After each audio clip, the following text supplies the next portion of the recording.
AFC South. This is another division that I think is going to suck absolute dick. So I'll go ahead and get it started off. The Titans are going to be really bad. Again, I do not have them as the worst team in football. That went to the Giants. But I do have them being really bad at 3-14, 1-5 in their division. I just don't like the makeup of this team. I don't know that Cam Ward is going to be enough to take them over the hump because they don't have a ton of wide receiver help.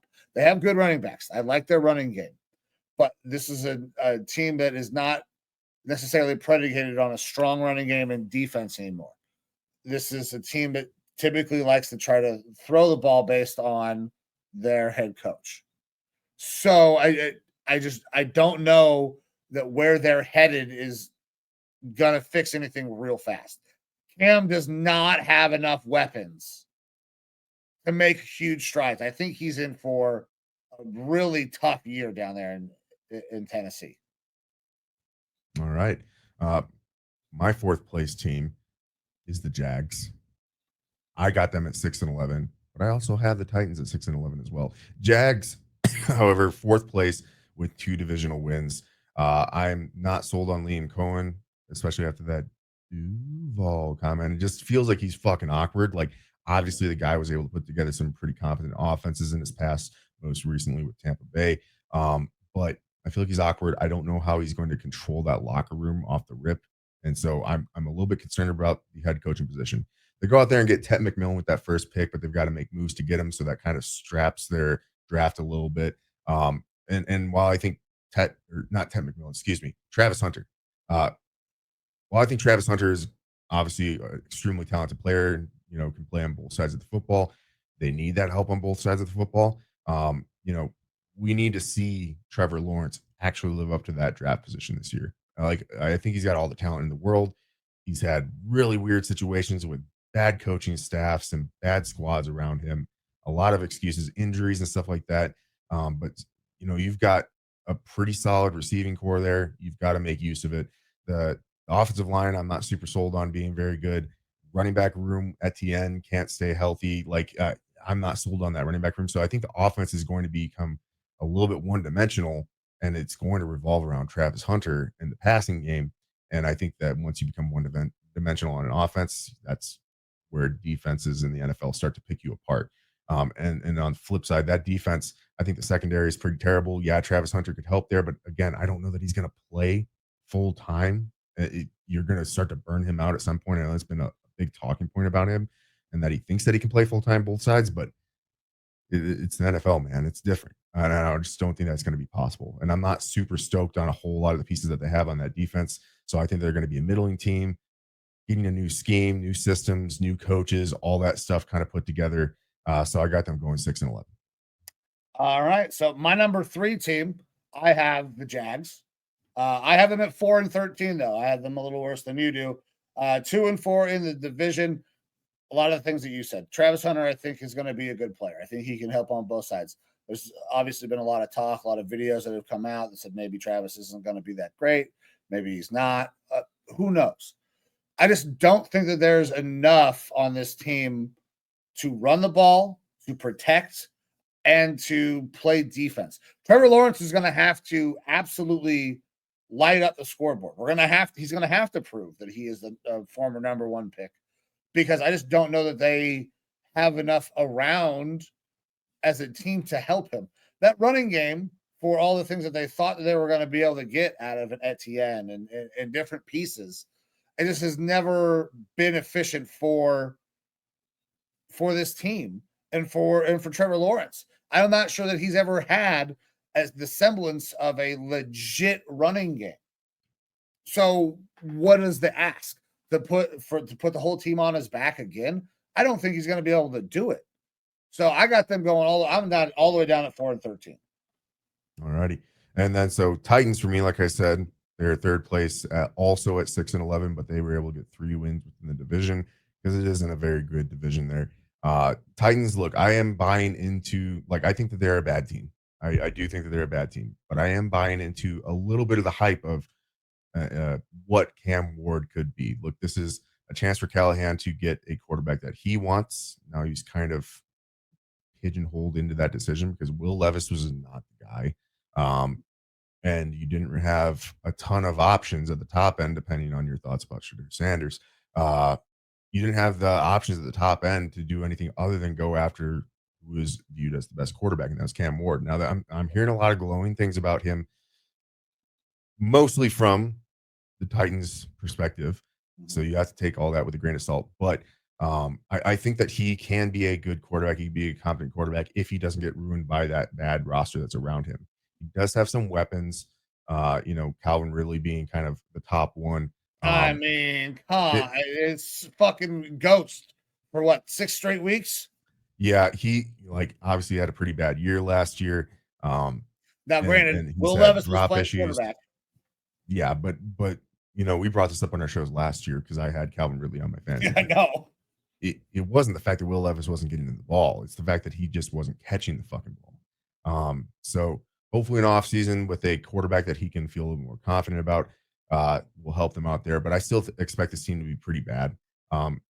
It is a team to me that has the number 1 overall pick and goes after a quarterback, and I'm not expecting to see a tremendous jump in year 1. I think that it's going to take some maturation both from the quarterback, the system, and building players around them to actually see good dividends from that pick. And as of right now, that's leaving me with 6-11 for the Titans.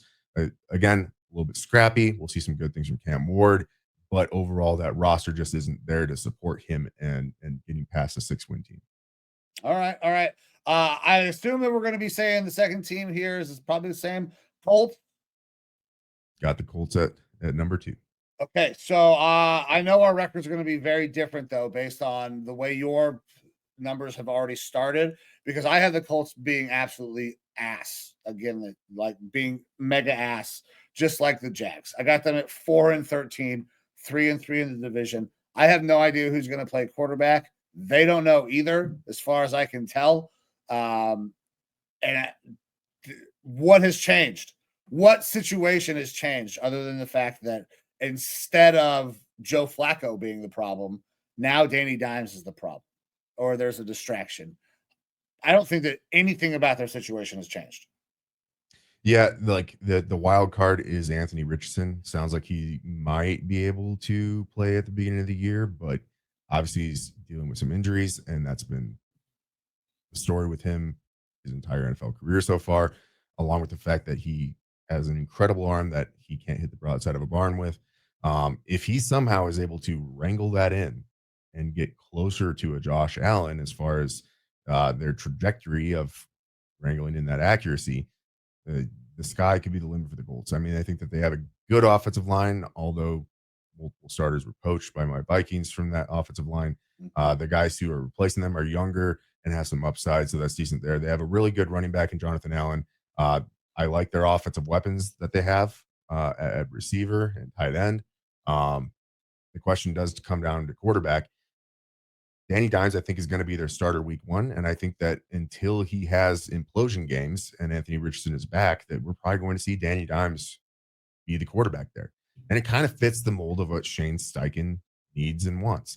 Steichen had Jalen Hurts, who is not a prolific passer, but he's able to work within the system and is a solid runner. Danny Dimes, we know, is Vanilla Vic. He's a solid runner. He doesn't necessarily have it between the ears. And with that Giants team a couple years ago, they made the playoffs and won a playoff game. True. That's true. And so he's going to be surrounded by weapons. He just got out of Kevin O'Connell's quarterback rehab school, albeit for a short amount of time. So I'm banking on that helping them a little bit. The defense, they added guys like my Vikings, Cam Bynum, that backfield. Also some other defensive additions in the backfield, their defensive backfield. So I think that their defense is probably going to be middling, average, but that offense has the potential to be efficient and put some points up more so than in previous years. Because, I mean, you know as well as anyone else, Joe Flacco has an arm on him, but he can be a little bit wild. He's not Jameis Winston, but, he's not uber reliable. And I think that with Danny Dimes, you have a relatively low ceiling, but that ceiling is definitely manageable if he plays within structure, within a system. So I have the Colts going 7-10. Only one better than the third and fourth place teams. Okay. So not a great year because of that instability at the quarterback position. Like I said, I am bought into Danny Dimes being the best quarterback that they've had there in a while, but that still doesn't make him really good. So that's why I could see the variance on this projection is feels like the highest to me of anyone here in the AFC South. Like this could be a 2-win team. Or they Yeah. could maybe, if they hit all their benchmarks and outperform, I could see them being 9-10 wins. And that's if that quarterback rehab school really worked for Danny Dimes. If he actually is able to look like a decent above average quarterback. And Or that's if a big Anthony if. Richardson found out how to fucking throw an accurate football. Absolutely. Like I said, that's a big if. That's why I got him at 7-10. I'm banking a little bit more towards the average or the lower end of that. Yeah. All right. So moving on. Texans in number 1 for me. They are the number 4 seed. I have a stacked top heavy AFC. I have them at 14-3, and they are the number 4 seed. I think they sweep their division. This is going to be a cakewalk for them. We've seen the sophomore slump. Now we're going to see that resurgence, that junior year for CJ Stroud. I think he really takes a leap forward. His receivers should be healthy. Running game should be a nice piece. That defense is getting more mature. They're well-rounded. I think this team, as long as CJ goes back and takes that step back up, they're going to be fucking spectacular this year. Yeah, and so obviously I got the Texans as my 1 seed as well. I had them doing a little bit worse. I got them at 11-6, and they are actually the 3rd seed in my AFC because that 11-6 is the same record as the Denver Broncos, who are playing in a much tougher division for me. Texans have a little bit of an easier walk to that 11-6 because of their division. That being said, I agree with pretty much everything that you said about the Texans. I like their run game. I like the receivers. I like their defense, and I like their quarterback. I think that they might have the worst offensive line in all of football, though. And that's the problem, is that if they are able to get competent offensive line play, you could see a lot of spectacular things passing and running. I just don't know that it's going to be there. It's still good enough for them to get to 11-6, but I think that it's not going to be the junior year slump for CJ Stroud. It's going to be, can CJ Stroud navigate around an extremely porous offensive line? We've seen other teams do it. To Nick Chubb. Trust me, just turn around, hand the ball to Nick Chubb, and all will be fine, CJ. Well, Joe Mixon also did well behind a shitty offensive line with the Bengals. Both of those dudes running is going to be really nice for them. Yeah, it's a situation, again, a team that's getting to 11-6, but like that offensive line, I think is going to be the kind of nail in the coffin at the end of the season for them. It's not going to stop them from getting the 1st seed, but it is going to kind of limit their ultimate potential when you hit playoff time going up against truly competent teams. I like the Texans, but that offensive line just scares the hell out of me. It was already bad, and then the additions that they brought in Ingram from my Vikings, probably to compete for a starting job, and that guy is terrible. And then they trade away Laramie Tunsil, who, while he is a penalty machine, he also was the best piece on that offensive line. You don't have much of an answer to replace him. So, yeah, definitely big question marks for me with that Texas O-line, and that's what's going to hold them back. Still gets them at 11-6 and 1st in their division. All right, man.